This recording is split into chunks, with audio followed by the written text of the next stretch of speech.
What's up everybody, it's Sean here and I am back today to give you guys a review of the Air Jordan 4 Retro SE in this wet cement Paris Olympics colorway. Today's video is sponsored by the good people from 7 Strong brand. 7 Strong is a pretty new apparel company that focuses on creative, fun, bold, but still wearable designs, including the shirt I'm wearing right now. So this is one of those shirts that's a must-have for any sneakerhead out there, and it's crafted out of a 4-way stretch blend material consisting of polyester and spandex, giving you comfort, a lightweight feel, and breathability. Their shirts are great quality as well. They have double stitch buttons going down the entire shirt, and one thing you might notice is that the collars are actually buttoned down, but the buttons are hidden underneath the collars. So for someone like me who's very particular about their shirts, I'm a huge fan of button-down collars, but doing it this way where it's hidden gives it more of a subtle look. So this shirt is called the Gotham shirt, and it features these pixelated Air Jordans all across the shirt, including my favorite, the Air Jordan 3 White Cement. And not only are they available in adult sizing, but their shirts are oftentimes available in youth sizing as well. And in addition to their button-ups, they also offer other types of apparel like t-shirts, hats, and hoodies. So check out 7 Strong, I've linked their website, their socials, all that good stuff down below. And especially for those Air Jordan fans out there, definitely check out their Gotham shirt. So this right here is a recently released Air Jordan 4 Retro Wet Cement. Releasing in time to celebrate this year's Olympics in Paris, these retailed for a price of $225 US or $290 here in Canada. And the official colorway for this shoe is smoke gray, cement gray, and iron gray, and it's inspired by the cobblestone streets of Paris. And these were a pretty widely available Air Jordan release. They were available at most Air Jordan retailers, including the Closet Inc. here in Canada. The Closet Inc. is my go-to shop for Air Jordan retros and Nike releases, and they're independently owned and operated based right here in Southern Ontario in Canada. So for all my Canadian viewers out there, I always urge you guys to check out the Closet Inc. They've supported this channel for a long time now. So do me a favor, check out their website, show them some love, and be sure to tell them that I sent you. So first things first, here's a quick look at the packaging. So this comes in a gray colored cardboard box, which looks like it's actually made out of cement. So it has this rough texture to it, and it's a little bit hard to see in the video, but on the top we have the shiny Jumpman Flight branding, just like any other Air Jordan 4 packaging. So jumping into the details of the shoe itself, the majority of the upper of this shoe is crafted using a gray colored nubuck, which feels decent to the touch. It's not anything amazing, but it's not bad. Surrounding the front toe cap, we have this dark gray suede overlay, which has a bit of a cracked leather feel to it. And then moving downwards, covering the bottom 3 eyelets, we have your signature Air Jordan 4 lace crown. This is done in a dark gray TPU with lighter gray speckling found throughout, mimicking the look of cement. Next to this, we have more of that gray colored nubuck, and then in between the 2 lace crowns, instead of the Jordan 4 netting, the nubuck panel here is actually embossed, which gives the shoe a bit more of a sophisticated and premium look and feel. Next to this, we have another lace crown, and this is attached to a TPU side wing or flap, which is done in that same speckled gray colored finish. Underneath this, we have more of that flat nubuck. This wraps around the back end of the shoe, and same thing above this around the top portion of the ankle collar area. And then attached to the heel, we have a TPU heel tab, which is done in that similar speckled finish, mimicking the look of cement or stone, and we have a Jumpman logo right in the center. As far as the laces go, so this pair only comes with 1 lace option, and they're a flat style lace done in this gray color.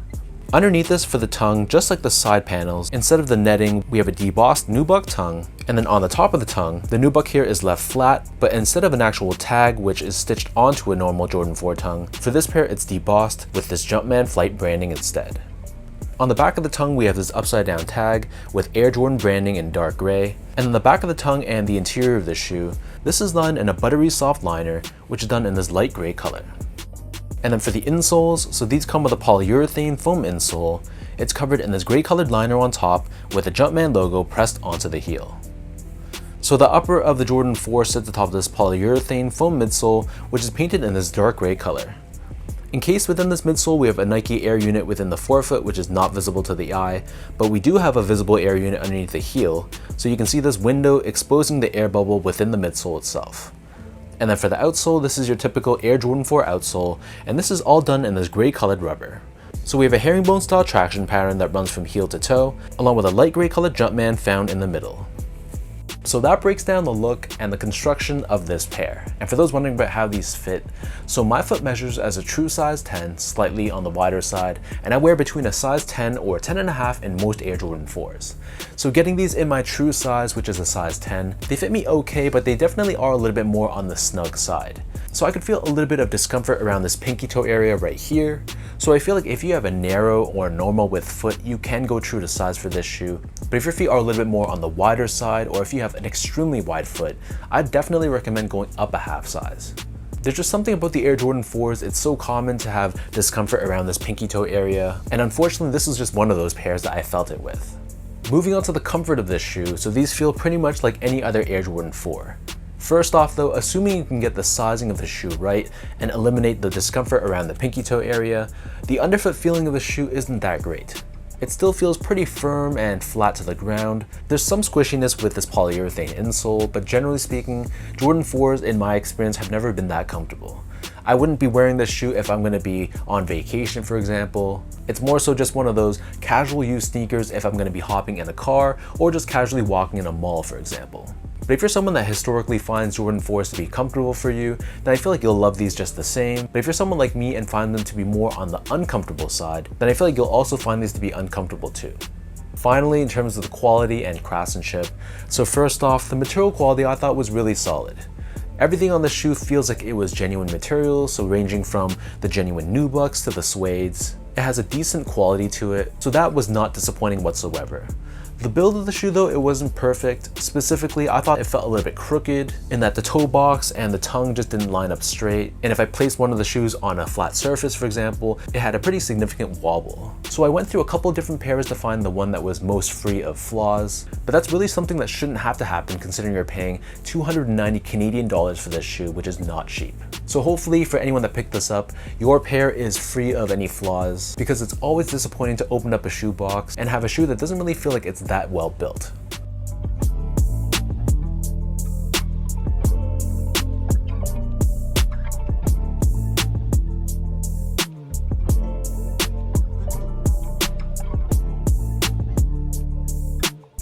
So with all of that out of the way now, let's toss these on feet, I'll lace them up and I'll show you guys how these look.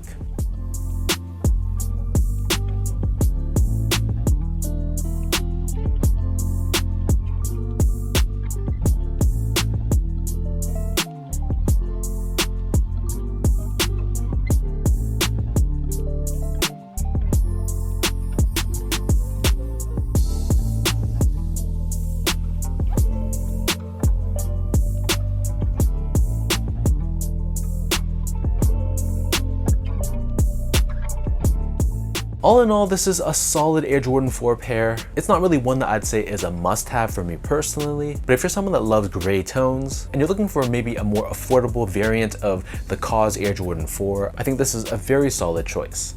It's not my favorite colorway on the market, and if I'm going for an all gray shoe, I'd probably lean towards the Aimé Leon Dore New Balance 1000 that I reviewed. That just has a lot more comfort. But if you're a big Jordan fan and you like the aesthetic of an all gray sneaker, then by all means pick up this pair. So leave your thoughts down below, let me know what do you guys think about this Air Jordan 4 wet cement. For anyone watching, did you pick up a pair of these for retail? Are you holding out that these go on sale down the road? Or it's just not your thing and you pass on them altogether? As usual, if you guys enjoyed this review, be sure to like, comment, and subscribe to my channel if you haven't yet. You can follow me on Instagram at esco8, follow me on X at sean.go spelt out, and visit my website at seango.ca. So thank you everyone for watching. Hopefully you guys enjoyed this review and hopefully it helped you in some way. Another shout out goes out to 7 Strong for sponsoring this video, and I'll catch all of you in my next review.